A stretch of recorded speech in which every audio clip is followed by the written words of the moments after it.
Hi. நல்லா தான் hi சொல்கிறேன். அப்புறம் எதுக்கு கதை சொல்லி ரொம்ப போர் அடிச்சுட்டு இருக்க நீனு? உனக்கு என்ன பிரச்சனை அப்படின்னு தானே சொல்லி கேட்குறீங்க. நீங்கள் கேட்குறது சொல்கிறது எல்லாம் எனக்கு புரியுது. உங்கள் மைண்ட் வாய்ஸ் எல்லாத்தையுமே நான் கேட்ச் பண்ணிட்டேன். இருந்தாலும் பரவாயில்ல, கேளுங்க. ஃபஸ்ட்டு ஸ்டார்டிங் அப்படி தான் இருக்கும். நான் என்ன மாதிரியான நிலைமையை கடந்து வந்தேன் அப்படிங்கிறத சொன்னால் தான் புரியும். அதுக்கப்புறமா நான் போடுற வீடியோ எல்லாமே பரவாயில்லப்பா, இந்த பொண்ணு இதிலேருந்து மீண்டு இவ்வளோ போல்டாக இருக்கா அப்படின்னு நீங்களே யோசிக்க ஆரம்பிப்பீங்க. அதனால தான் போர் அடித்தாலும் பரவாயில்ல, என்னை திட்டுனாலும் பரவாயில்ல, பாருங்க வீடியோவை. அடுத்தடுத்து நான் போடுற வீடியோ எல்லாமே சூப்பராக இருக்கும். இப்போ வாங்க, நான் எப்படி ஆப்ரேஷன் பண்ணிக்கிட்டு எப்படி நடந்துச்சு அப்படிங்கிறத சொல்கிறேன். வீடியோவை ஸ்கிப் பண்ணாமல் பாருங்கள், சப்ஸ்கிரைப் பண்ணிட்டு பாருங்கள், சரியா? இப்போ வாங்க வீடியோக்குள்ளே போகலாம். அப்புறம் ஹாஸ்பிட்டலில் அட்மிட் ஆக சொல்லிட்டாங்க டாக்டர். உடனே அட்மிட் ஆகிடுங்க இன்றைக்கி அப்படின்னு சொல்லிட்டாங்க. சரின்னுட்டு அப்போவே உடனே அட்மிட் பண்ணிட்டாங்கன்னா உடனே ஆப்ரேஷன் பண்ணலை. 3 நாள் கழிச்சு தான் பண்ணாங்க எனக்கு ஆப்ரேஷனு. 3 நாளுமே நான் பெட்டில் தான் இருந்தேன். அந்த பெட்டில் இருந்த 3 நாளுமே ட்ரீட்மெண்ட் கொடுத்தாங்க. நிறைய டெஸ்ட் எடுத்தாங்க. என்னென்ன டெஸ்ட்டுன்னு தெரியல, நிறைய எடுத்தாங்க. ஏதோ எக்ஸ்ரே எடுத்தாங்க, இசிஜி, பிளட் டெஸ்ட்டு, அப்புறம் ஏதோ ஸ்கேனு, என்னென்னமோ நிறைய எடுத்தாங்க. ஒரு நாள் கூட்டிகிட்டு போய் ஒரு 1 ஹவர் 2 ஹவரும் நிறைய ஏதோ டெஸ்ட்டு ரூமாக கூட்டிகிட்டு போயிட்டு இருந்தாங்க. அது மாத்திரம் நல்லா தெரியும். அதுக்கப்புறம் என்ன நடந்துச்சு அப்படிங்கிறதான் தெரியாது. அந்த மாதிரி பண்ணாங்க. அப்புறம் நமக்கு அந்த யூரின் மோஷன் பிரச்சனை இருந்துச்சு இல்லைங்களா, அதுக்கு என்ன பண்ணாங்க, பெட்டில் சேர்ந்த உடனே என்ன பண்ணிட்டாங்க, யூரின் டிப் வச்சுட்டாங்க. அதுக்கு ட்ரீட்மெண்ட் கொடுக்க ஆரம்பிச்சிட்டாங்க. யூரின் டிப் வச்சுட்டாங்க 3 நாளைக்கு, ஆப்ரேஷன் பண்ணுறதுக்கு 3 நாளைக்கு முன்னாடியே. அப்புறம் மோஷன் போகிறதுக்கு என்ன பண்ணாங்க, இனிமா கொடுத்தாங்க. ஆனால் என்னால் எழுந்திரிச்சு பாத்ரூம் போகிறதுக்கோ எதுக்குமே எனக்கு முடியாது. பாருங்கள், இந்த கட்டத்தில் என்ன எனக்கு நான் அவ்வளோவா வயசாகிடுச்சு, நான் சின்ன பொண்ணாக தானே இருக்கேன். ஆனால் அந்த 3 நாளுமே எனக்கு பேம்பர்ஸ் போட்டிருந்தாங்க. சரிக்கல, ஆனால் அதை நினச்சி பார்த்தா ரொம்ப கஷ்டமாக இருக்கும். அப்பப்போ பேம்பர்ஸ் போட்டிருந்தாங்க. அப்புறம் தூங்குறதுக்கு மட்டுமே தான் மருந்து கொடுத்துருந்தாங்க. என்னால் அது எப்படி போகுதா இல்லையா, என்ன ஆகுது, பெட்லேயே போகுதா, துணி நனையுதா, எனக்கு எதுவுமே தெரில. உணர்வே கிடையாது, சுத்தமாக அந்த ஃபீலிங் இல்லை. எனக்கு அடுத்தவங்க தான் க்ளீன் பண்ணுற மாதிரி இருந்துச்சு. அப்படி ஒரு சுச்சுவேஷன் இருந்துச்சு. ஆனால் பாருங்கள், வாழ்க்கையில் என்ன சம்பாதிக்கிறோமோ இல்லையோ, நம்ம கூட நிற்கிறதுக்கு ஒரு 4 நட்பு சம்பாதிக்கணும். எனக்கு ஃபேமிலி எல்லாத்தையும் விட, கூட பிறந்தவங்க எல்லாத்தையும் விட, எனக்கு என் கூட நிற்கிற அந்த நட்பு தான் எனக்கு இந்த சமயத்தில் நிறைய ஹெல்ப் பண்ணுச்சு. எங்கள் அம்மாவுக்குமே கண் ஆப்ரேஷன் பண்ணியிருந்துச்சு. பெருசாக ஒன்றும் செய்ய முடியல. என்னோடய ஃப்ரெண்டு, அந்த பொண்ணு தான் என் கூட 3 நாள் அந்த பணி வேலை செஞ்சது, சாப்பாடு ஊட்டி விட்டது எல்லாமே என்னோடய ஃப்ரெண்டு தான் பண்ணுச்சு. எனக்கு மறக்க மாட்டேன். லைஃப் இருக்க வரைக்கும் அந்த பொண்ணுக்கு ஏதாவது ஒரு பிரச்சனைன்னா நான் கண்டிப்பாக போய் நிற்பேன். நான் ரெடி சப்போர்ட் பண்ணிக்கிட்டு தான் இருக்கேன். இன்னமும் சப்போர்ட் பண்ணுவேன். ஏன்னா எனக்கு இந்த மாதிரி சுச்சுவேஷனில் யார் பண்ணுவா அந்த மாதிரியே சொல்லுங்கள். அந்த பொண்ணு பண்ணுச்சு. அதை அது ஒரு இதாக நினைக்கல. நான் இருக்கேங்க்கா, நீங்கள் எதுவுமே ஃபீல் பண்ணாதீங்க, எதுவும் நினைக்காதீங்க, நான் பண்ணுறேன் எல்லாமே அப்படின்னு சொல்லி அந்த பொண்ணு பண்ணுச்சு. நினச்சாலே ஒரு மாதிரி சந்தோஷமாகவே இருக்கு. ஏன்னா நான் அப்படி ஒரு நட்பை சம்பாதிச்சு வச்சல அப்படின்னு அந்த மாதிரி இருந்துச்சு. அப்புறம் 3 நாள் கழிச்சு ஆப்ரேஷன் பண்ணணும் நடந்துச்சு. ஆப்ரேஷன் எப்படி நடந்துச்சுன்னா, ஒரு 3 மணி நேரம் நடந்துச்சு. 3 மணி நேரம் நடந்துச்சு. அப்போ என்ன பண்ணாங்க, அந்த எலும்பு இருக்கு இல்லையா, அந்த எலும்புலேருந்து அந்த சதைய ஜவ்வு இருக்குல்ல, அதை ஒரு 2 பீஸ் எடுத்துட்டாங்க. அதை எடுத்து ஃபோட்டோலாம் கொடுத்துருக்குறாங்க. முடிஞ்சு அதில் ஆட் பண்ணுறேன் நான். அதில் ஒரு 2 பீஸ் எடுத்துட்டாங்க. எடுத்துட்டு உள்ளே ஸ்க்ரூ அதை போட்டு தான் பண்ணினாங்க. பண்ணிவிட்டு அப்புறம் ஐசியூ கொண்டு போயிட்டாங்க. ஐசியூவில் 3 நாள் இருந்தேன். 3ஆவது நாள் தான் ஐசியூவில் வார்டுக்கு மாற்றினாங்க.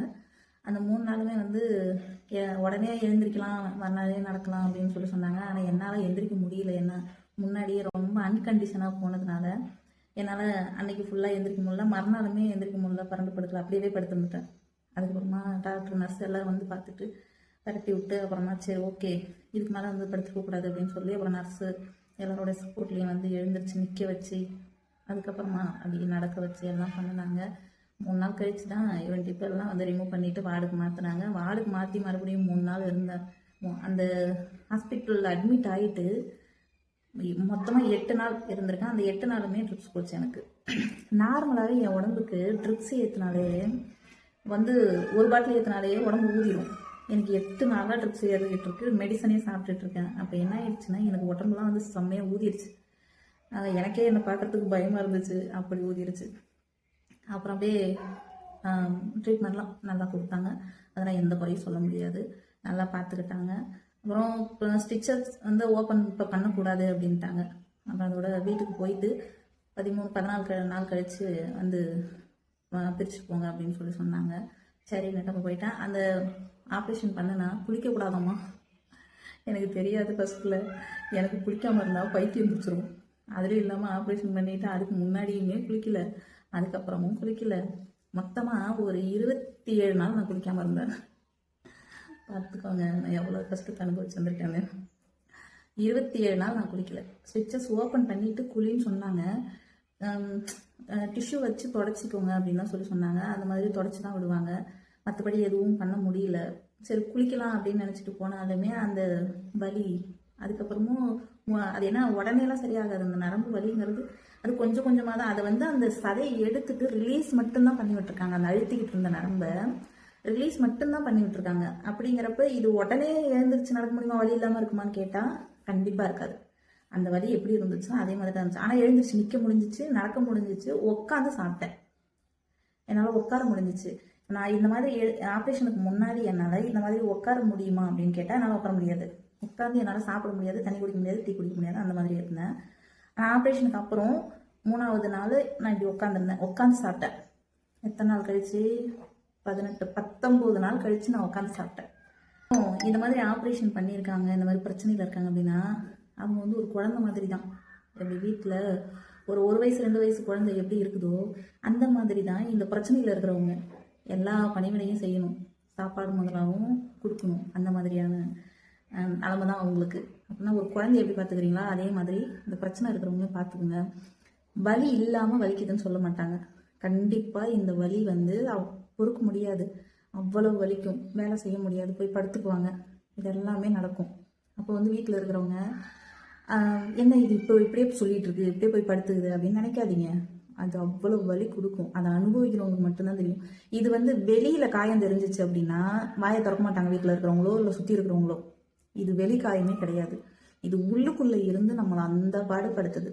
அதனால் அந்த பிரச்சனை இருக்குது டாக்டர் அப்படி சொல்லியிருக்காங்க அப்படின்னா அது அப்படி தான் இருக்கும், ஒன்றும் பண்ண முடியாது. அதையும் தாண்டி தான் அவங்க சரி ஓகே நம்ம எத்தனை நாளைக்கு படுத்துருக்கிறது, எழுந்திரிச்சு வேலை செய்வோம் அப்படின்னு நினச்சி தான் லேடிஸ் வந்து வேலை செய்கிறாங்க. அதை வந்து புரிஞ்சுக்கோங்க. 2வது, இது லேடிஸ்க்கு மட்டும்தான் வருதா இந்த பிரச்சனை அப்படின்னா கிடையாது, ஜென்ஸுக்கு நிறைய பேருக்கு பண்ணியிருக்காங்க. இப்போ நான் கூட அந்த ஷார்ட்ஸில் போட்டிருப்பேன், ஃபேர் டாக்ஸியில் வரும்போது அந்த அண்ணா கூட பண்ணியிருக்காங்களாமா. அவங்க பண்ணி ஒரு 4 வருஷம் ஆச்சுனாங்க. இப்போது இங்கே இந்த வீட்டுக்கு இங்கே வருவாங்க ஒரு அக்கா, ஒரு ஃப்ரெண்டு, அவங்களுக்கு வந்து பண்ணி 3 வருஷம் ஆச்சு அப்படின்னு சொல்லியிருக்காங்க. எனக்கு ஆப்ரேஷன் பண்ணினதுக்கப்புறம் இந்த மாதிரி பண்ணியிருக்கேன்னு சொன்னதுக்கப்புறமா எங்கள் சொந்தக்காரங்களில் அவங்களுக்கு தெரிஞ்சவங்களுக்கு இந்த மாதிரி ரொம்ப 2-3 வருஷமாக ட்ரீட்மெண்ட் எடுத்திருக்காங்க, நிற்கல, இன்ஜெக்ஷன் போட்டுகிட்டே இருக்காங்க, தூக்க மாத்திரை போடுறாங்க, அப்படியே ரெஸ்ட்லேயே இருக்காங்க, முடியல அப்படின்னு சொல்லிட்டு அதோடைய வேலையும் செஞ்சுட்டு இருந்தாங்க. ஏன்னா நான் வந்து பொண்ணுங்கிறதுனால டவுன் ஆகிட்டேன், அவங்க பையங்கிறதுனால கொஞ்சம் ஸ்ட்ராங்காக இருந்துட்டாங்க. அவங்களுக்கு 2 காலுமே பாதிச்சிருச்சு. இது ஒரு கால் தான் வருமானு கேட்டால் வராது, 2 காலுமே பாதிக்கும் வாய்ப்பு இருக்குது. அவங்களுக்கு 2 காலுமே பாதிச்சிருச்சு. ஒரு சரின்ட்டு வந்து செக் பண்ணாங்க, ஆப்ரேஷன் பண்ணணும்னு சொல்லிட்டு பண்ணிட்டாங்க. அந்த அண்ணா பண்ணதுக்கு அப்புறம் இன்னொரு அண்ணா அவங்களுக்கு வந்து எனக்கு ஆப்ரேஷன் பண்ண அதே ஹாஸ்பிட்டலில் நான் டாக்டர்கிட்ட அப்புறம் அதுக்கு இந்த மாதிரி இருக்குங்க சார் அப்படின்னு சொல்லி அதுக்கப்புறம் வந்து 2 பேருக்கு வந்து பண்ணியிருக்காங்க. அந்த மாதிரி இப்போ இது எல்லாருக்குமே சகஜமாக வர ஆரம்பிச்சிருச்சு. ரொம்ப ஏன் தெரில, புதுசாக நோய் வருது இப்போ எல்லாருக்குமே. ஃபுட்டு சரியில்லையா என்னன்னு தெரியல, எல்லாருக்குமே இந்த பிரச்சனை வருது. முடிஞ்ச வரைக்கும் ஹெல்த்தி ஃபுட்டாக எடுத்துக்கோங்க. உடம்பு வந்து நமக்கு எது இருக்கோ இல்லையோ, கண் கை கால் இது 3 இருந்தால் எங்கே வேணாலும் போய் பழச்சிக்கலாம். இது 3ல் ஏதாவது ஒன்று குறைன்னா ஒன்றுமே பண்ண முடியாது. நம்ம இருக்கிறதே வேஸ்ட்டுங்கிற மாதிரி தோண ஆரம்பிச்சிடும். அதனால் நல்லா ஹெல்த்தாக சாப்பிடுங்க, உடம்பை பத்திரமா பார்த்துக்கோங்க, நல்ல முறையில் இருங்க. சுருக்கமாக சொல்லி முடிச்சிட்டேன். அதுக்கப்புறமா இப்போது பரவாயில்ல, ஆனால் சொல்கிறேன், வீடியோ போடுவேன், அதில் வந்து அப்பப்போ நான் எப்படி வந்து ரெக்கவர் ஆனேன், இந்த ஸ்டேஜில் எப்படி செஞ்சேன், இந்த ஸ்டேஜில் எப்படி செஞ்சேன், இப்போ நான் எப்படி செய்கிறேன் அப்படிங்கிறதெல்லாம் வந்து அடுத்தடுத்த வீடியோவில் சொல்கிறேன். பிடிச்சிருந்தா லைக் பண்ணுங்கள், ஷேர் பண்ணுங்கள், கமெண்ட் பண்ணுங்கள், சப்ஸ்கிரைப் பண்ணுங்கள், சப்போர்ட் பண்ணுங்கள். Okay bye, thank you.